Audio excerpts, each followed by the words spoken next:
সেই মানুষ প্রকৃত অর্থে সুখী মানুষ, ধনী মানুষ, একই সাথে আল্লাহর প্রিয় মানুষ, ভালো মুসলমান, যে প্রত্যেকটা অবস্থাকে সে ওয়েলকাম করে, আলহামদুলিল্লাহ বলে। দুনিয়াতে সবকিছু যদি মনমতো হয় তাহলে এটা তো জান্নাত হয়ে যাবে। সবকিছু মনমতো হবে না।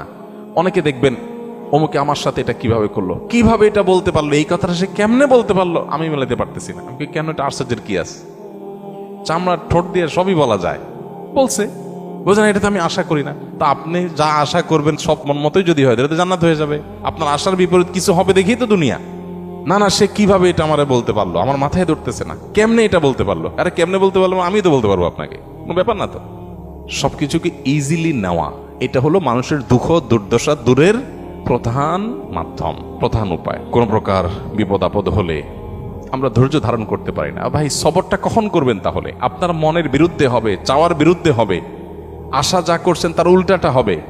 আপনার সাথে পড়ালেখা করে অনেক ভালো আছে, আপনি সেটা থাকবেন না, এখানে তো সবর, এখানে তো সবরের প্রশ্ন আসবে। সবরটা কোথায় করবেন তাহলে? সবই যদি মনমতো হয়। বহু মানুষ আছে যে দুনিয়াতে তাদের সব কিছু চাই, সব কিছু চাই, বাস, আর অন্যের সাথে কম্পেয়ার করা এবং অন্যের কাছে আশা করা। সকল অশান্তির দুইটা মূল আছে, আরেকজনের সাথে নিজেকে তুলনা করা, আরেকটা হলো আরেকজনের কাছে কি করা, আশা করা। মানুষের কাছে এত বেশি আশা করা উচিত না।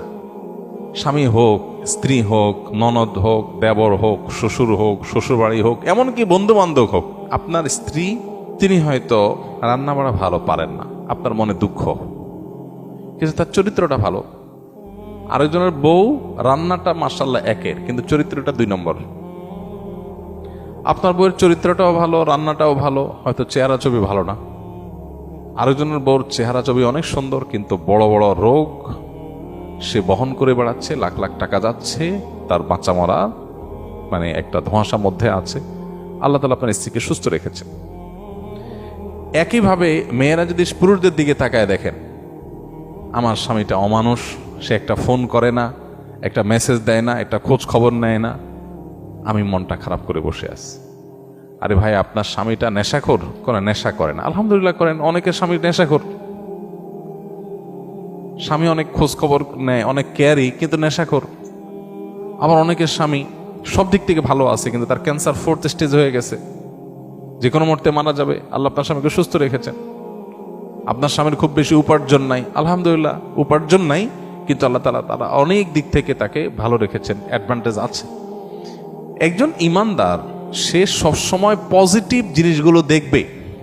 শেখ মোহাম্মদ মোতাওয়াল্লিয়া শাআরবী, মিশরের একজন বড় স্কলার, কোরআনে কারীমের একজন বড় মুফাসসির, আর একটা ছোট স্ট্যাটাসে তিনি লিখেছেন যে কারোর ঘর যদি চুরি হয়ে যায়, চুরি হয়ে চোরের সব নিয়ে যায়, সব বলতে যা যা নেওয়া গেছে, তারপরও সে ঘরে ঢুকে যদি দেখে যে খাটটা আছে, আলমারিটা আছে, আলমারির ভিতরে সব নিয়ে গেছে, আলমারিটা আছে, সে আল্লাহর কাছে শুকর আদায় করবে, যাক, ভারী ভারী জিনিসগুলো নিতে পারে না, আল্লাহ শুকর, এগুলো চোরে নিতে পারে না। এগুলো যদি নিয়ে যেত আমি কি করতাম?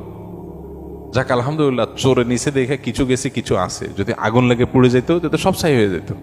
আপনি বিপদে আলহামদুলিল্লাহ কেন বলবেন, তার সায়েন্সটা এখানে। আপনি বাইক অ্যাক্সিডেন্টে পড়ে গেছেন, দেখতেছেন ঠ্যাং একটা নাই, কেটে আলাদা হয়ে গেছে, ওই অবস্থায় আপনি কিভাবে আলহামদুলিল্লাহ বলবেন? কিভাবে আপনি পরিতৃপ্ত থাকবেন, আল্লাহ শুকর আদায় করবেন? সায়েন্সটা কি? সায়েন্সটা হলো, আপনি দেখবেন যে মাশাআল্লাহ আপনার আরেকটা পা ভালো আছে। এই একই অ্যাক্সিডেন্টে বহু লোকের 2 পা শেষ হয়ে গেছে, বহু লোকের জীবনটা শেষ হয়ে গেছে। আপনি যখন ওইটার দিকে তাকাবেন তখন বললেন আলহামদুলিল্লাহ, ওর সাথে কম্পেয়ার করলে তো আল্লাহ আমাকে ভালো রেখেছেন। মানুষ ভালো থাকার জন্য তার মেন্টালিটিটা সবচেয়ে গুরুত্বপূর্ণ। আর এই কথাটাই নবী সাল্লাল্লাহু আলাইহি সাল্লাম মাত্র 3 শব্দে বলেছেন, আল গিনা গিনান নাফস। মানুষের মনের সচ্ছলতা, মনে থেকে যদি কেউ ধনী হয়, সে হলো আসল ধনী, সে হলো আসল সচ্ছল। কেউ যদি নিজেকে অভাবী মনে না করে, আর যদি অভাবী মনে করে, তাহলে কোটিপতি হওয়ার পরও সে ফকির। কারণ সে চিন্তা করবে আমার চেয়ে বড় কোটিপতি আরেকজন আছে, তাহলে আমার তো নাই। আমি সবসময়